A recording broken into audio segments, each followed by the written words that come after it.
ఈ వీడియోను మీకు సమర్పిస్తున్నవారు Godavari Krishna cooperative society limited.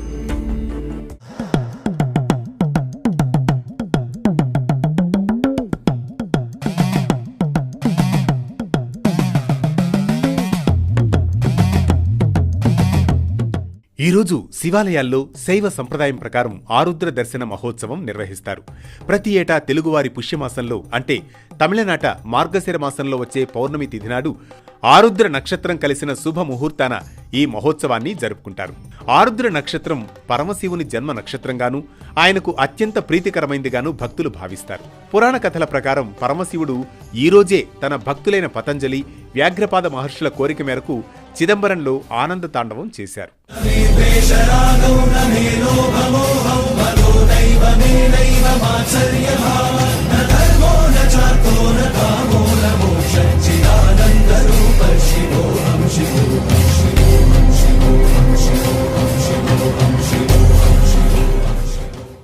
నటరాజస్వామిగా శివుడు చేసిన ఈ నృత్యం సృష్టి, స్థితి, లయ, తిరోధానం, అనుగ్రహం అనే పంచకృత్యాలకు ప్రతిరూపం.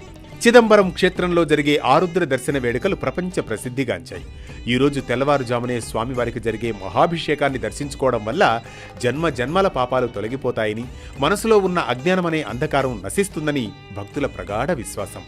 చిదంబరంలో వారం రోజుల పాటు ఈ ఉత్సవాన్ని నిర్వహిస్తారు. ధ్వజారోహణం, వాహన సేవలు, రథోత్సవం, ఏకకాల లక్షార్చన సేవలను అంగరంగ వైభవంగా జరుపుతారు. ఆరుద్ర దర్శనం రోజున చేసే నైవేద్యానికి కూడా ఒక ప్రత్యేకత ఉంది. ఈ రోజున కళి, కూటులను స్వామికి నివేదిస్తారు. కళి అంటే బియ్యం పిండి, బెల్లంతో చేసే తీపి పదార్థం. కూటు అంటే 7 రకాల కూరగాయలతో చేసే కూర. సేందనార్ అనే పరమ భక్తుడు పేదరికంలో ఉండి శివుడికి పెట్టడానికి ఏమీ లేక తన వద్ద ఉన్న కొద్దిపాటి పిండి, బెల్లంతో కలిపి వండి పెడతారు.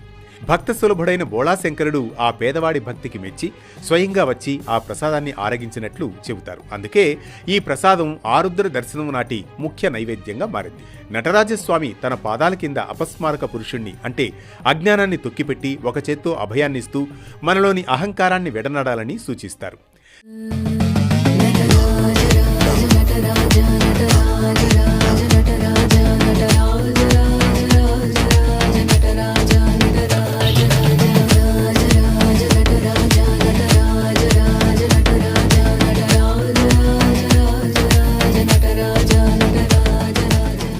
చిదంబరం వెళ్లడం కుదరకపోతే సమీపంలోని శివాలయాన్ని దర్శించవచ్చు.